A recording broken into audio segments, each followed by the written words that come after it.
15, and this is the start of an interview with Don Crenshaw. Creswell. I'm so sorry, Don Creswell, at his home on Lumber Street in Hopkinton, Massachusetts. My name is Margaret Bauer, and this is a part of the Oral History Project, and will become part of Hopkinton's verbal memories and history for current and future residents. Don has lived in Hopkinton for 66 years. 66 years. So, Don, if you don't mind, just tell a little bit of your stories about your family here in Hopkinton and the history of their farm on Main Street. I believe it was either 1935 or 34. I'm not really sure what year they moved to Hopkinton. And they originally bought, which was the Taylor House afterwards. It borders East Main Street and Franklin Road in the V. That was the first house of my mother and father. And my grandmother and grandfather lived across the street in a big farm across the street. And then eventually my father and mother bought the little cape coming back towards Hopkinton, bought the little cape up in the hill. And that's in 1936, I think that's when my first brother was born. And I'm not sure, but I'm pretty sure my second brother was born there. And then my grandfather bought land next to it, and in behind it, 18 acres. And he had a sawmill back there and built the house that sits way up in the hill, which is now the Morans. That was your grandfather? That built it. So he had a sawmill, and was he a dairy farmer? He was a dairy farmer, farmer? yep. And what my grandfather did is build that house, and then my next older brother and myself, we were both born in that house.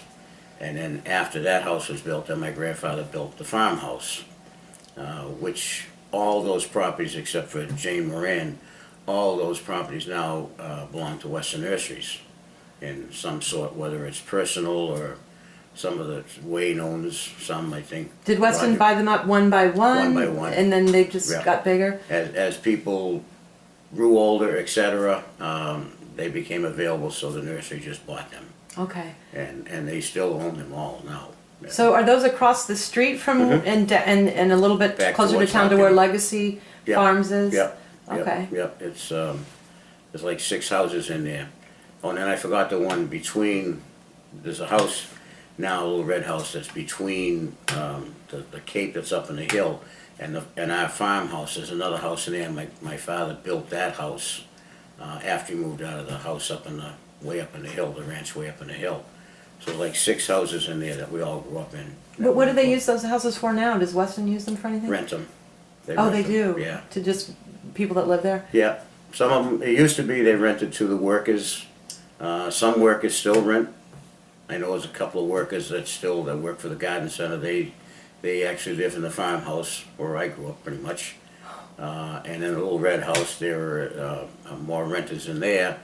And the cape up on the top, I believe Wayne still owns that but I believe that he rents that as well. The other one in the V, I believe Legacy bought it. I'm not 100% sure, but I believe that was sold to Legacy. Okay. So your family are they still mostly in Hopkinton or? Nope, just me. Oh, I'm the last after one. all that. I'm the last one left. All my brothers and parents and grandparents and aunts and uncles, there aren't anyone. I'm the only one left. Oh, geez. My son still lives in town, and my granddaughter and my daughter and my granddaughter live here with us, and my son lives up in West Main Street. My oldest daughter lives with her husband up in Merrimack, New Hampshire. We're the only ones left in town. Got it. Well, tell us a little bit about your father and grandfather and how they made their living when you were growing up. They raised cattle on East Main Street in the farm. It was 18 acres, so we had 18 head of cattle. And then my father was a livestock commission agent in Brighton when the stockyards were in full swing back then. He then went and bought, I believe it was somewhere around 375 acres up in Creswell, Vermont, which is like 50 miles from the border, the Canadian border.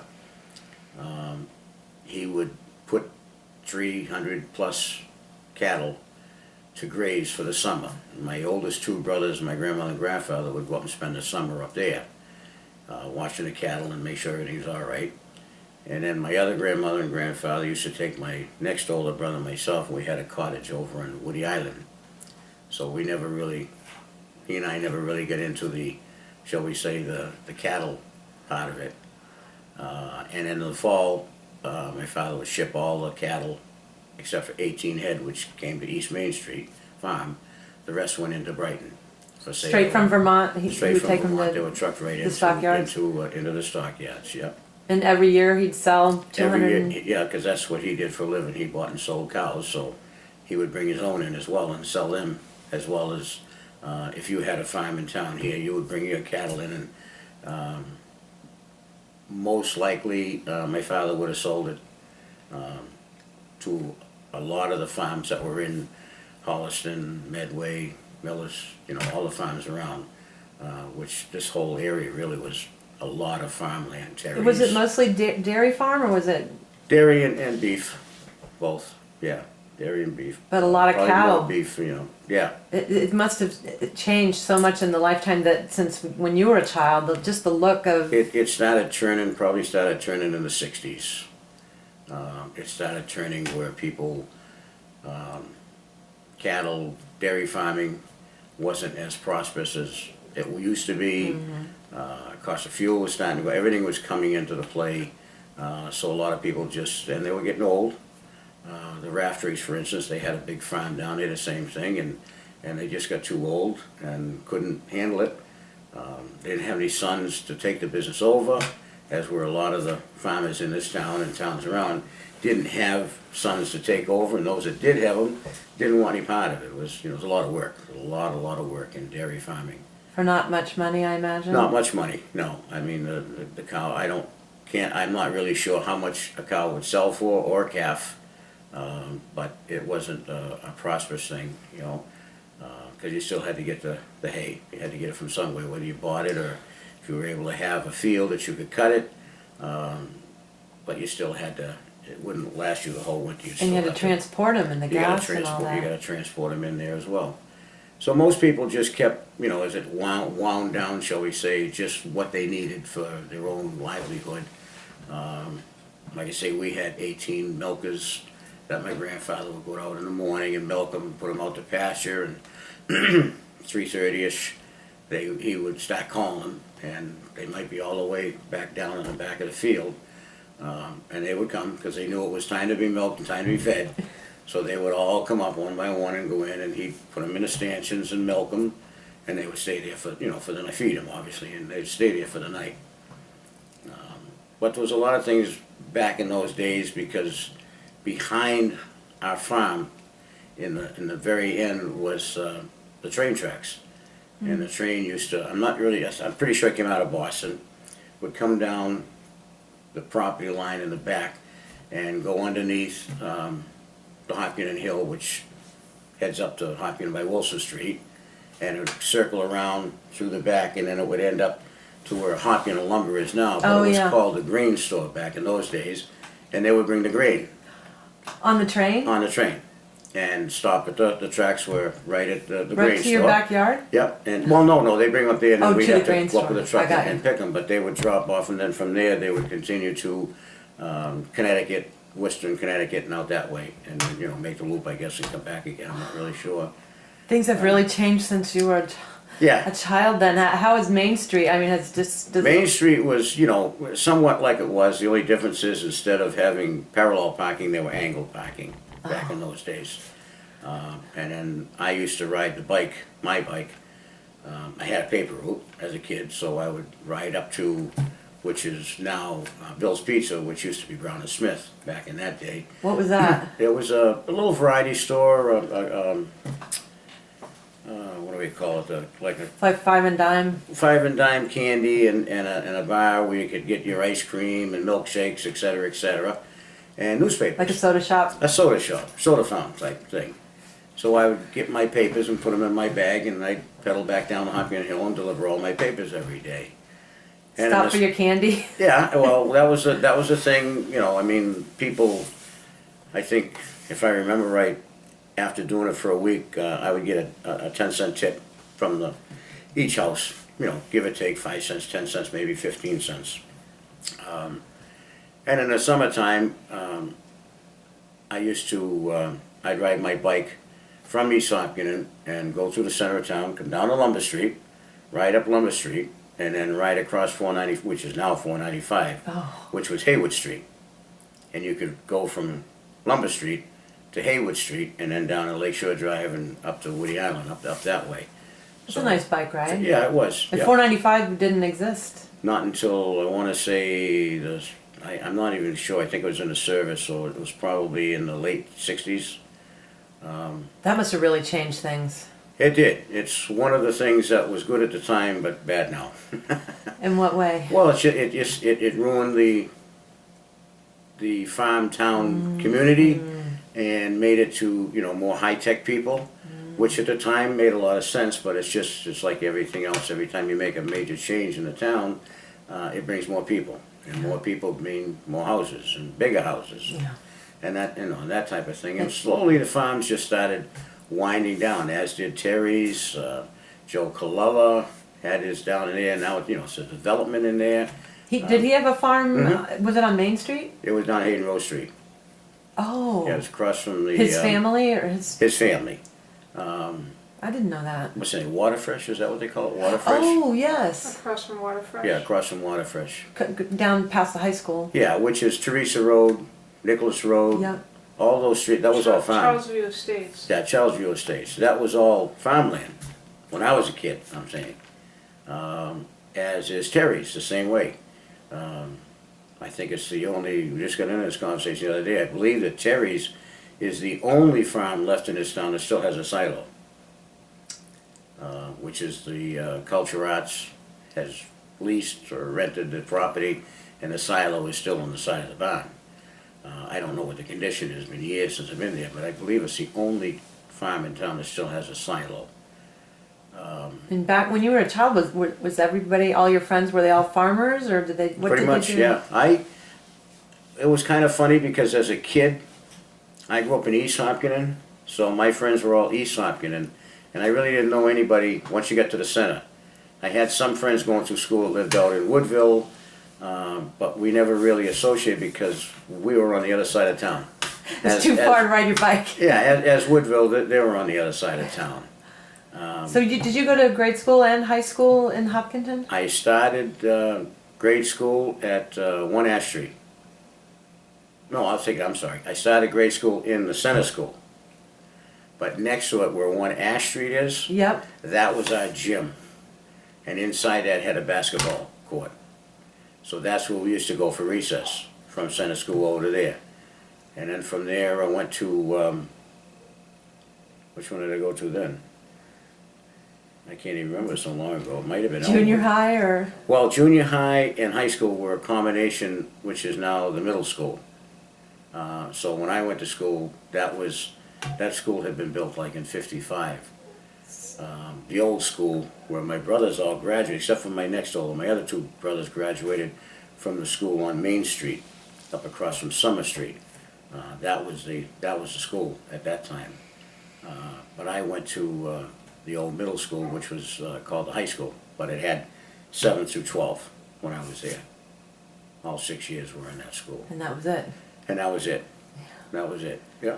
So you had four, did you say four brothers? Three other brothers. And everybody grew up in Hopkinton? Yep. And stayed here? No, one brother built his house in Ashland after he got out of the service, got married. He had lived in Southborough, and then he built a house in Ashland. But my oldest brother did stay in Hopkinton, and my second oldest brother stayed in Hopkinton. Yeah. Nice. But they were, my oldest brother was 11 years older than me, and my next one was 9 years older than me. And my second oldest brother, or third oldest brother, however you call it, he was 5 years older than me. So we never really associated You as came a family. along, yeah, okay. You know, because- They were much older. Yeah, they were much older, and I think I was 8 years old, and my two oldest brothers were going off in the Marines and the Coast Guard, And you were the baby. and I was the baby. And, Kind of an only yeah. child almost. Yeah, and my next older brother, he was 5 years older than me, so he didn't want me hanging with him and his friends. You know, I mean, at the time it didn't make sense, but it does now. You know. All right. So yeah, it was. I've seen a lot of people come, a lot of people go, and like I said, I can appreciate the fact of the time change in Hopkinton, but on the other side of the coin, it's really changed Hopkinton considerably from what it used to be. I used to call it the hometown or farm town or whatever you want to call it, but it's far from that now. Yeah, it's changed. A lot of developments and a lot of big houses. And I mean, to be honest with you, when I built this house, which I built it myself, that was 1975. And there were 16 houses between beginning of Lumber Street all the way out to Hayden Road Street. That was all that's up here. there's got to be over 100 now. Oh, no, there's like 300. Really? There's probably 150 or more, I don't know, I lose track of how many across So the in street. 35, 37 Yeah. years, Yeah. literally hundreds of houses Yeah. you've seen crop up. And now they're talking about putting in 280 apartments On Hayden. on the end of Lumber Street. On that end? Yeah, By Main Street? yeah. Plus, like you just started to say, 200 and something on Hayden Road Street. Is that not far from here, that project? No, that's pretty much when you go out Granite Street, if you take a left and then go up 50 yards, it's gonna be on the right. Your father and mother probably wouldn't believe what No. the changes that have happened. No, because it's just, you know, like I say, back in those days, everybody worked together. If you needed something, you went over to one of your friends, they come over and helped you. It was a barter system. That's nice. You know, I might need some milk, I might need a cow, or, you know, who You knows? never needed milk, did you? On your... No. Maybe some never. sugar. Never needed milk, but you know, everybody worked together. If you needed something, you got a hold of one of the other farmers, they come down, they help you, and you help them on the other side of the coin. I mean, I have done bartering over the years, even myself, but very few people probably even know, I know they know what the word barter means, but nobody barters. Nobody does it No, anymore. because they're all in suits, they're going into Boston, they're going here, they're behind desks, they're behind computers, so bartering is not a part of their vocabulary as kind it of a- was when I was a kid.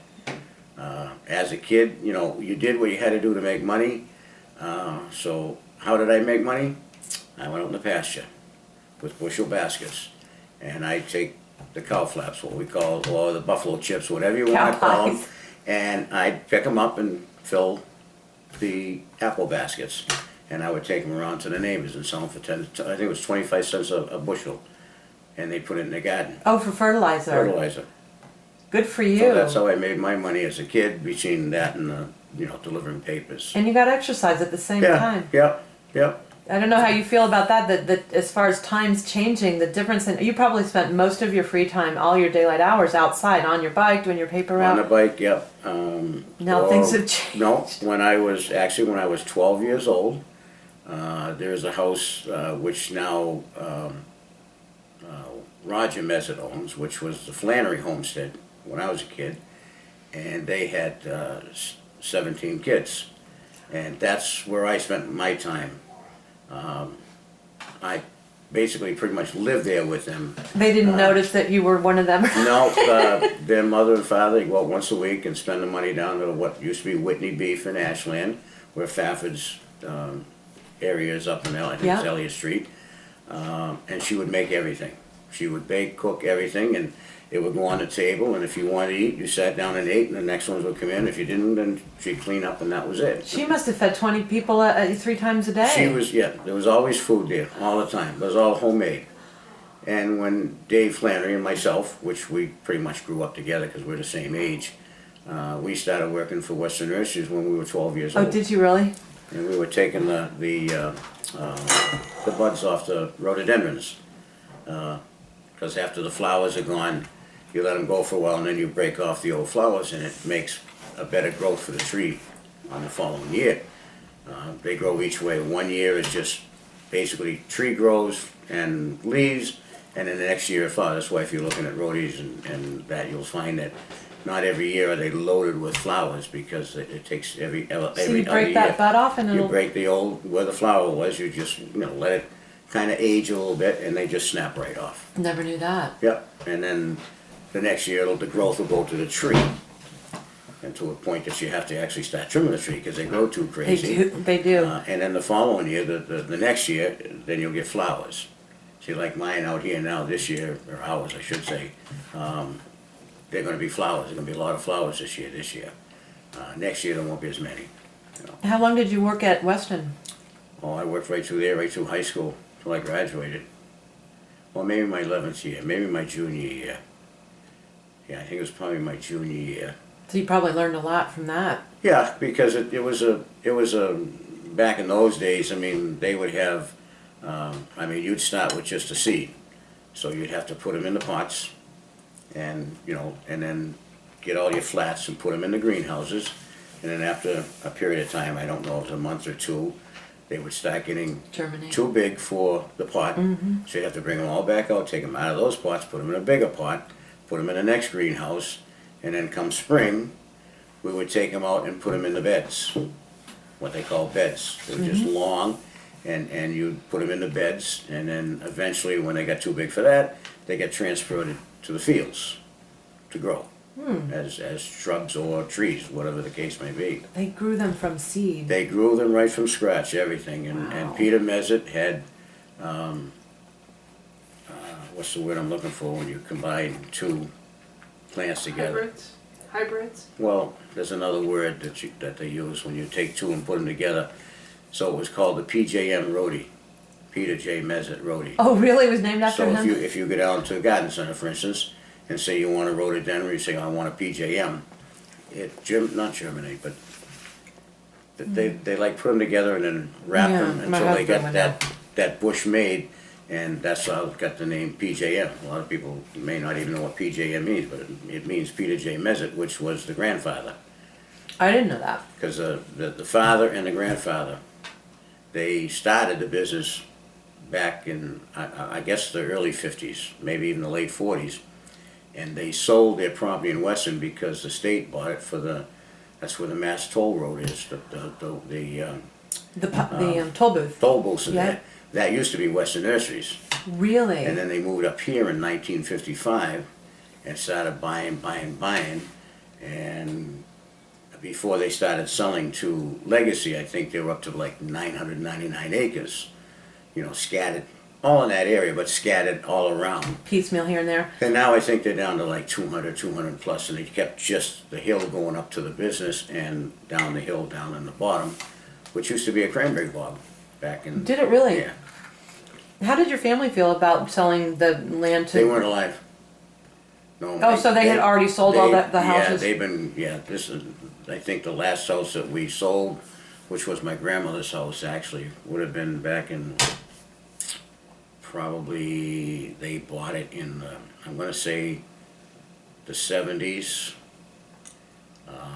But they had given my grandmother, because my grandfather passed, but they gave my grandmother a life lease for as long as she lived. Oh, really? She could stay in the house.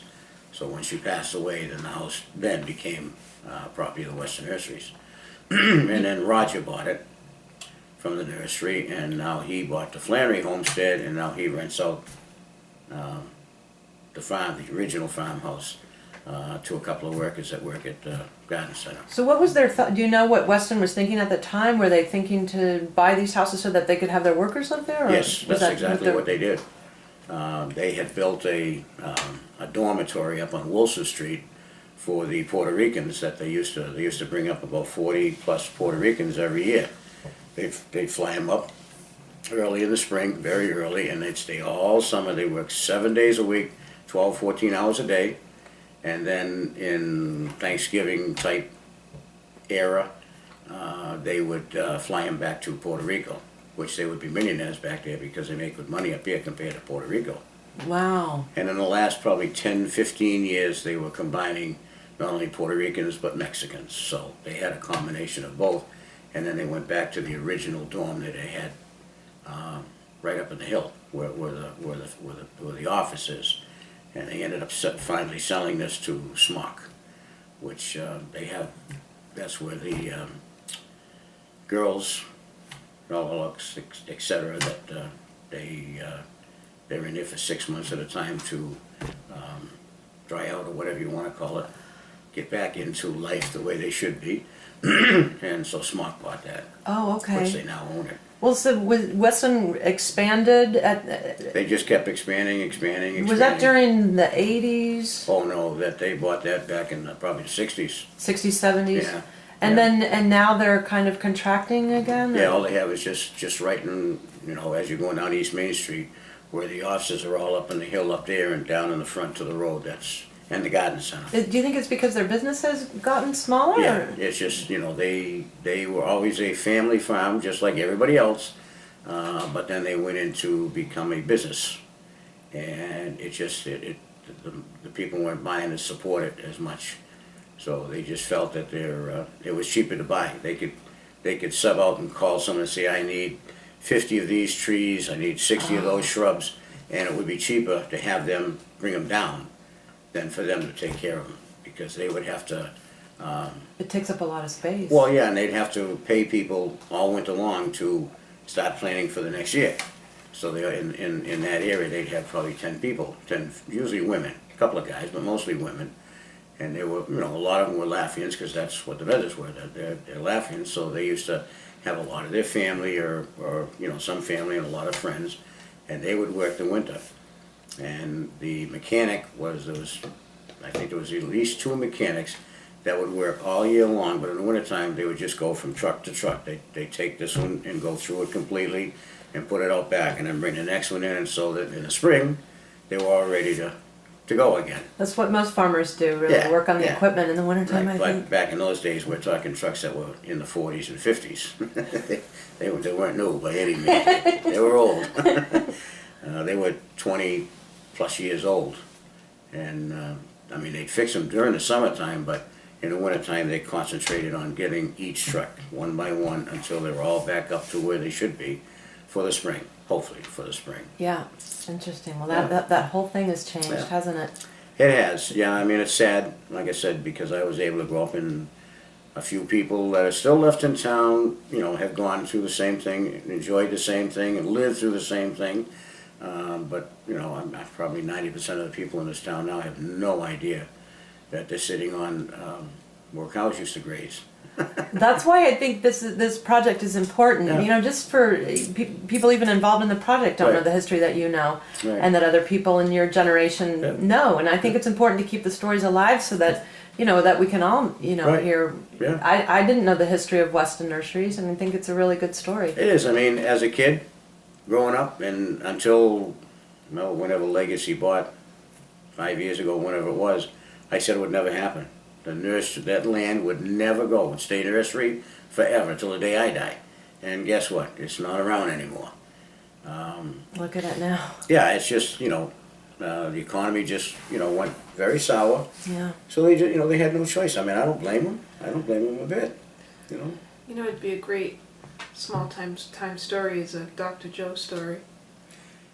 Back in the day, again, when I was a kid, and I'm gonna say probably, I can't remember when they stopped, but we had Dr. Joseph Annunziata, which is he lived across the street from the town hall. And then down where the drugstore is, there was a supermarket in it called Woods's. And both the supermarket and Dr. Joe would make house calls. The supermarket did too? The supermarket used to bring food down to my grandmother. You're kidding. No, they'd bring it down, and if you called and said, gee, my grandmother's not feeling well or what, and Dr. Joe would say, I'll be down. And Dr. Joe was actually an initiator in the Framingham Union for the heart. That's what he did. But he would make house calls. He'd come down if you Bring couldn't his get up there. black bag. Yep, if you couldn't get up there, one time I can remember going to his office, I was sliding down Western Nurseries on my sled, and as I said, they had the beds. Well, in the beds they had slats that would, try to keep the snow and stuff out. And I caught, right in the bottom here, I caught one of these sticks sticking out with nails, and I had to get stitches. So I go up to Dr. Joe's. And I walk in, and there he is sitting in there, and he'd have a Pall Mall in his mouth, and probably one in the ashtray. And it was early in the morning, he'd have to have his tomato juice and his raw egg first before he even talked to you. And he'd look over and he'd say, Don, you're all right, don't worry about it. Just sit there. And he'd always have 2 or 3 Pall Malls going. He had his Yep, breakfast, he was yep, having his smoke. Yep, he always had 2 or 3 Pall Malls going all the time. But Really? Both of them made house calls. What yeah. did he die of lung cancer? No, I don't even remember what he died. I think it was a heart attack, but I don't remember. It was so long ago. Those days are long gone. House Right. calls. Yeah. I remember that too as a kid. That just you don't see that anymore. So then the farm, we'll take Clullers for instance. Their farm got split up. Joe Cluller took the land, the farm and the land, and Danny Cluller started the Clullers supermarket, and that's how they split up the land from that. Do they still have? They don't have a farm at all anymore. The Claws. That's gone. No, so it's that's just gone. the market now. Yeah, the actually all no that yeah that's gone. That's all Joe Cluller has developed everything. There's no more room for any more houses down there that I know of. It's been all developed. And where was their land? That was Teresa Road, right across from Waterfresh. Well, Okay. almost across from Waterfresh. Okay, on Hayden Row. Yeah, yep. And Terry's the same way. Terry's farm went to Tommy Terry, and if I'm not mistaken, I hope I'm right, the farm and the land went to Tommy, and the gas station went to Billy Terry, and Bill started Terry Oil, which is now Main Street, which is John and Joey's, right across from Old Hiller's Cleaners. That gas station that's yes, there. yes. That Billy took that, and Tommy took the land.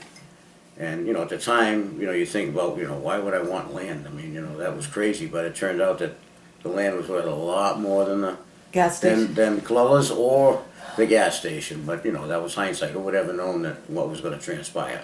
Well, I would think back when you were growing up that Boston was really far from here. I mean, Oh, it you was. probably didn't go often, if at all. No, that's the whole idea of 495, to make a connection to the Cape and make a connection to Boston and New Hampshire. So And it did change. It changed. That was the initial major change in this town, and it's just continued to change. And every time you hear they're gonna, we're gonna make a study committee on this and make a study committee on that, which nothing ever happens, and then the next one comes in. It's just like Hayden Road Street. It's just a lot of things. I mean, people don't realize that there's well over 1,000 apartments going to be coming in this town within the next 5 years. That's a lot of apartments. Yeah. Yeah. You've got your low income and you've got your affordable. They have to put 25. I think it's 25 and 25%, but I'm not 100% sure. I think I'm it's not 100% sure. One on unit that. for every 12 or something. Yeah, whatever the calculation, but it doesn't matter. It's still a total of units. Yeah.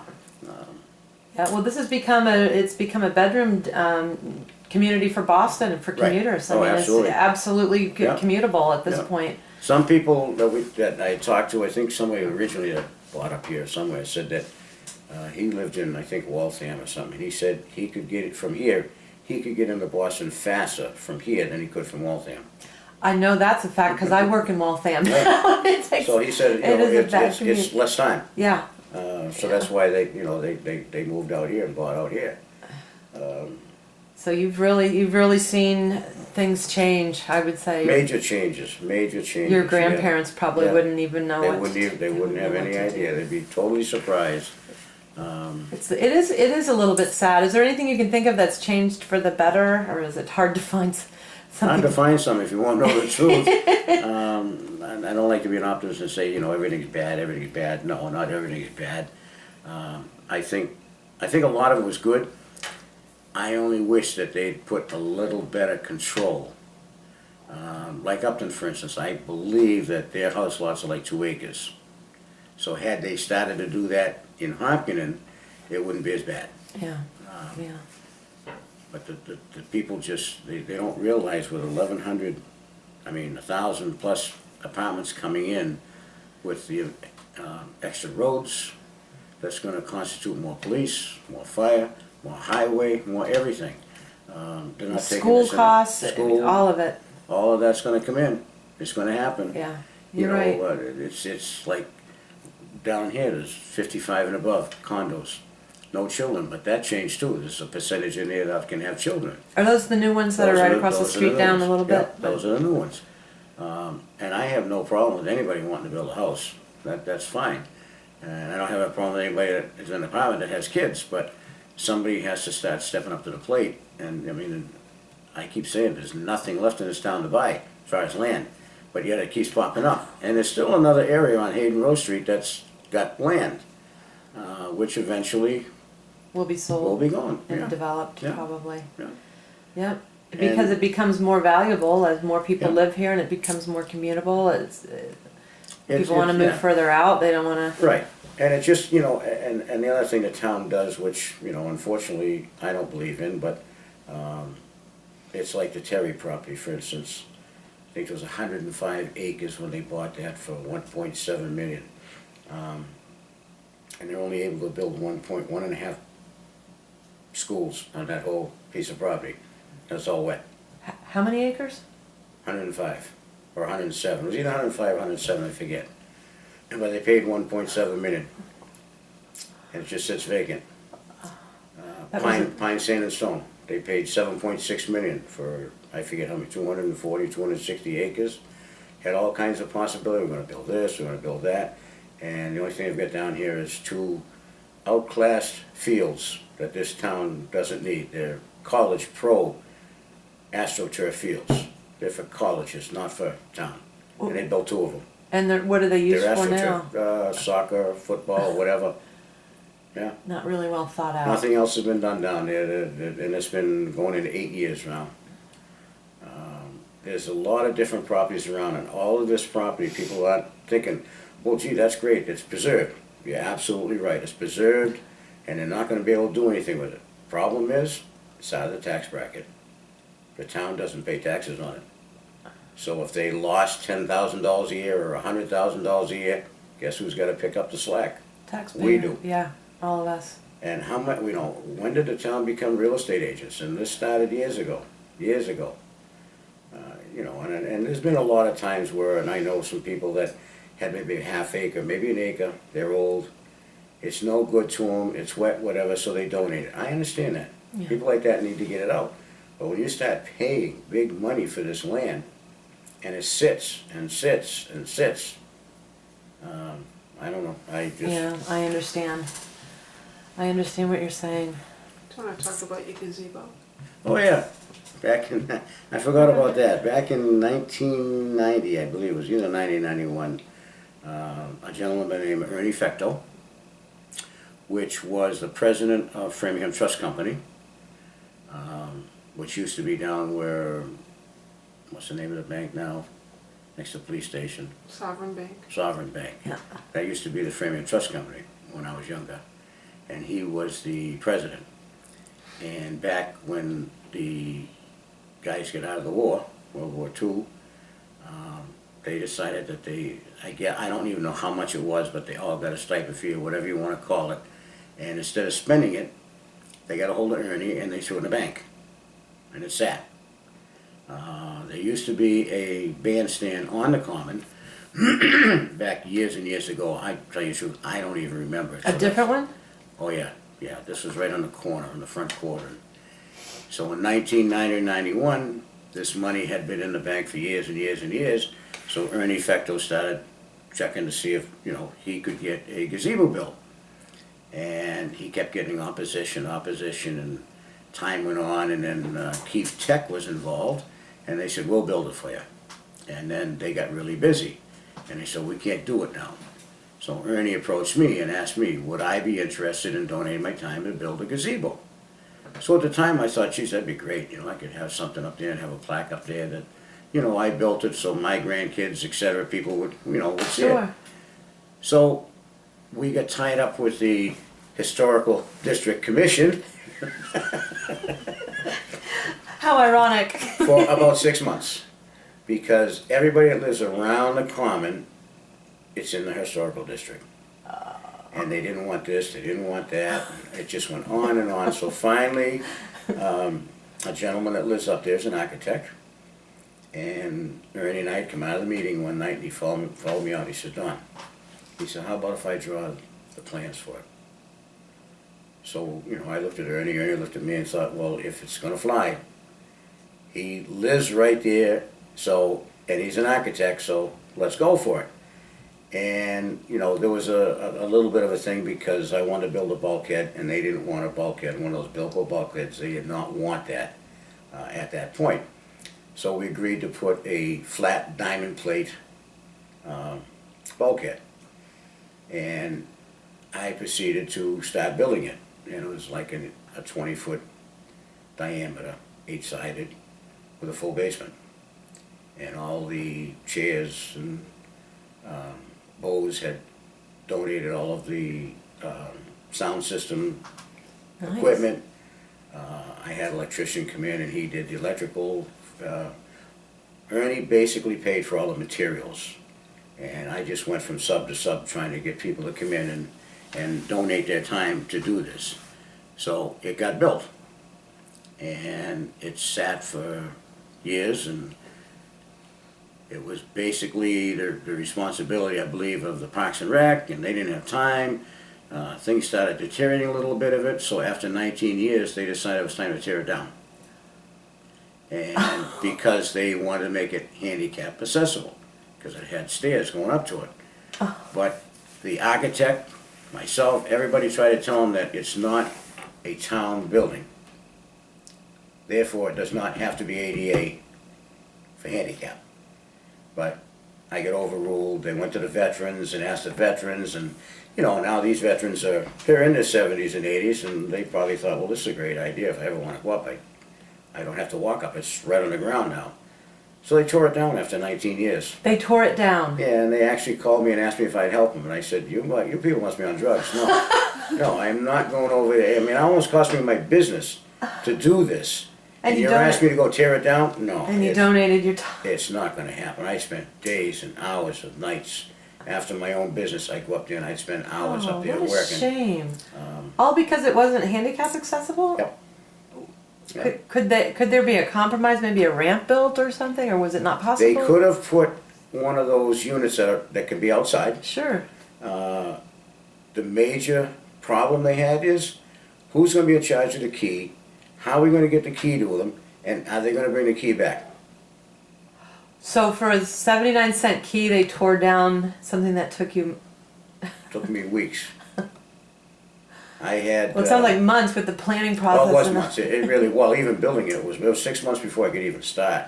And I think I started, I want to say February, I can't remember. And Joe DiCarlo was a good friend of Ernie's. So Ernie approached, I guess the town, I'll take that back. The town came up and tried digging it with the backhoe, because they don't have excavators, they only have backhoes. And they hit ledge. So they only went down like 3 feet. So Ernie got a hold of Joe DiCarlo. And Joe says, yeah, no problem. He said, I'll send my son up. He said, tell Don I'll be up on whatever, a Saturday, whatever the date was. Tell him I'll be up there at 7 o'clock. John will be up there at 7 o'clock. And he'll do it. So John was up there, so John Jr., I guess you'd call it. He came up and unloaded the excavator. And it had snowed, so there was probably 4 or 5 inches of snow on top. And it was starting to warm up, so it got kind of muddy. And Joe starts to hit bang, bang, just kept going all around. And Joey, opens up the door and he said, Don, he said, I don't understand. He says, I mean, I know it's been on for a while. He said, I can't believe there's much frost in here. I said, Joey, that's not frost. I said, that's ledge. That's rock.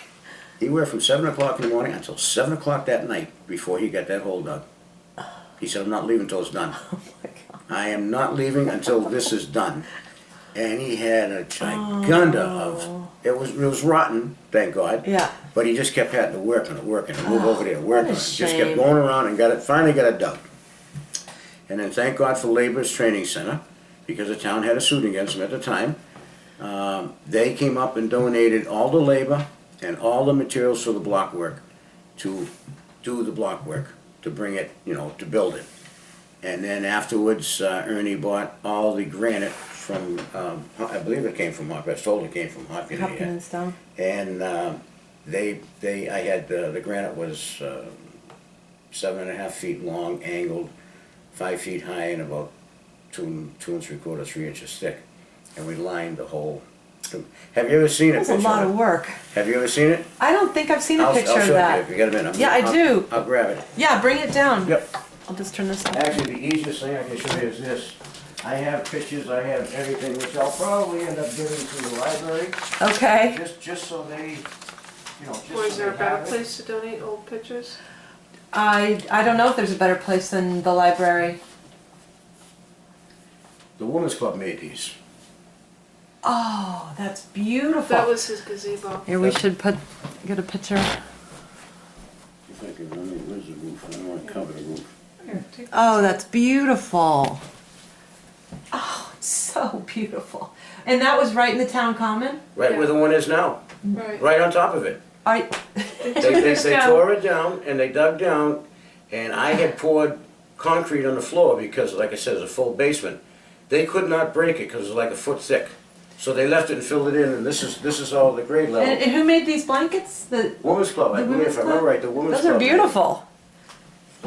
I actually had built, there's one of my customers in Thanks. Hopkinton had a fire.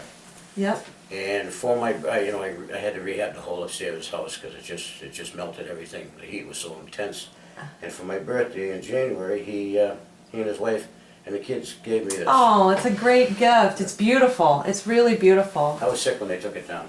Oh, was sick. I can was even sick when they understand. actually It doesn't called make me any sense. and asked me if I'd help them. I'm glad you I had don't to know. tell that story. Yeah.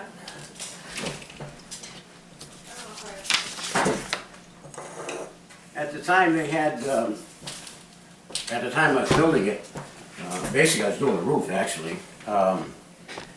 They had what they call the concerts on the common. You've probably heard of that. I've been to some, yep. Okay, well, they were actually coming up to do it, and I was working the roof. They said, "You gotta be quiet." I said, "No, I don't have to be quiet. This is the only time I can do this, so you're gonna have to play your music around me." Exactly. Well, Don, I really appreciate you taking the time to talk today. Is there anything else you wanted to add? I think you've given us some real good stories. Hopefully everything that I've given you is It's very helpful. 95% true. There could be a little things in there, might be a little leeway. There's been a lot of people in town that aren't here anymore, whether they're passed or whether they're whatever. Andre is probably like one of the few that are left that would know a lot about the town. Most everybody's gone or passed, one or the other. But Andre knows me. I haven't seen him for a long. I haven't seen him for years. But Joe Pratt, which is now passed away.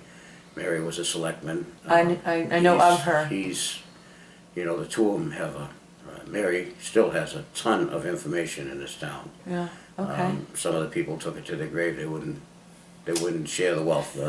Well, I'm sure that I know Andre's on the list, and I think Mary, is she still with us? Mary Pratt? Yeah. Oh, yeah. Okay. Yeah. Yeah. I know. Both that- of them know me very well. Okay. Yeah. Well, I appreciate you Yeah. taking the time. They're gonna.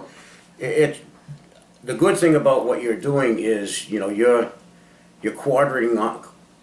How's it quadrang off the town. So like you're getting me from East Hopkinton, you're gonna get Andre from School Street and that area, and Mary's gonna be out on Saddle Hill. Yep, and everybody will have their own stories. Everybody will have their thing because this, Joe Pratt had a farm. Andre didn't. Well, maybe the chickens, but No, just his father, I think, just yeah, grew flowers. The Pratts still have the farm land, and they do vegetables. He got away from. I don't remember when Joe stopped raising cows, but he basically did vegetables and took them to the farmers market for years and years. And then Tommy, one of his sons, kind of jumped in to take it over as I believe that Tommy still does the vegetables in the summertime, but I'm not sure. But Mary would be able to Okay. enhance that better. Well, I think it is important to keep the stories alive because they're great stories, and Yeah. for people in my generation and younger generations and generations to come, Right. If we don't tell these stories, they're lost in the family, and like you said, these families, the farmers didn't have sons, and they didn't, Right, the exactly. stories Yeah. may be lost, and I think it's important. It's like the auxiliary police. There are a lot of people in this town that they do not even know what an auxiliary police officer is. Have no idea. And a classic example we were at town meeting, and I'm going back, I'm trying to think, it was, Chucky Zedek, if I'm not mistaken. I'm pretty sure Chucky Zedek was the town moderator at the time. And we were asking for $600 for budget. And everybody kept arguing. Finally Chuck said, "They want to buy bullets, passers." Honest to God. And we all started cracking. They passed it. But a lot of people don't understand that, they see us out there, but they associate us with, which I don't mean not to, but they associate us as a regular police officer, and we're not. We dress different. Our uniform has a blue stripe going down and the lapels, but we are fully trained, carry whatever they carry, and trained to carry all this equipment. But we're out there for nothing. We don't charge. Volunteer. So if it's parades, Memorial Day parade, 4th of July parade, when you see them standing on the street blocking traffic, that's us. How many oh, I'm sorry. Well, I was up to 18, and over the years there's been some situations that have arose, and I'm down to six right now. But I'm hoping that in a few months I'll be able to start bringing the tally back up. Is it mostly retired guys? No. Not necessarily? Actually, I'm really the only one that's retired. Most of them, we all been in for, I came in '77, which I'm the longest one. But my shortest ones are probably around 12 to 14 years. And they're in the 50s, 40s and 50s. It's a thing where they want to, like I did at the time, which I shouldn't have, but I did. I didn't want to become a full-time police officer. I didn't want to be, when I got out of the Navy, I could have been a full-time fireman, but they were $7,000 to $8,000 salary a year. And I didn't want that, so I went into construction. Now, hindsight, I wish I had gone to either one of them, and I would have a nice pension. Sure. But most of us just do it because they want to do something back for the town. It's just no different than you doing what you're doing right now. It's something you want to do to show that, I'm doing something for the town. Right. I'm not getting paid for it. Yeah. And I'm learning, etc. It's a hell of a learning experience, which is all my people. That's what they are. Not to say that I've had Chief Flannery, the police chief right now. He was one of my auxiliaries. Was he really? Yes. He's retiring now, isn't he? Yeah. After a long time. No, only 3 years. Well, How 3 often years did as you chief. say you work as an auxiliary? Did you say every weekend? Lately we haven't, but normally we are out every weekend, 2 in a cruiser, every weekend checking town buildings. That's what we do. Or if there's a situation, then we would go and back up the regulars. We wouldn't interfere with them, but we would come up upon the scene, and if they wanted us to stand by, just to have, someone else there, that was fine. If it was an accident, we may take over the traffic part of it and let them deal with the injuries, etc. If a telephone pole was down or something, we would stand by until Edison came and well, no, Einstein, but it was Edison back in those days, take care of it. What's your training? Do you go to a school or? Everything that we have is, thank God, in-house. I just went through, 24 hours of first responder, just finished up last night. That's why when you said what night, I'm saying, well, I can't do it Tuesday, I can't, because tomorrow night I gotta do CPR. Oh, really? Yeah, and then, of course, marathon, we'll be out all marathon weekend. Then we have to train in the asps, in the cuffs, in the spray. Do you train with the Hopkinton Police Department, or is I it? have again, like I say, in-house, we have officers that are trained, certified trained instructors. Oh, okay. Police And then in the instructors. summertime, then we'll go through the firearms, which again is, the same officer that's Where do you go for that? down the sportsman club right down here in Hopkins Sportsman, Oh, on the okay. street. Okay. We do that, the regulars use Woodville, but I like this one down here, it's much better. Okay. I'll have to ask you And I'm about a that. member of the club, so it's a little bit easier. All right. I plow the snow down there every winter, so, I've got a good repertoire down there, shall we say. Good bartering going on Yeah. all time. Well, I think we'll draw to a close, and that what I need to say here is this is the end of the April 10th, 2013 interview with Don Creswell. And my name again is Margaret Bauer, and thank you so much for your time. Sure, I appreciate it. That was all right. Today is Wednesday, April the 10th, 2013.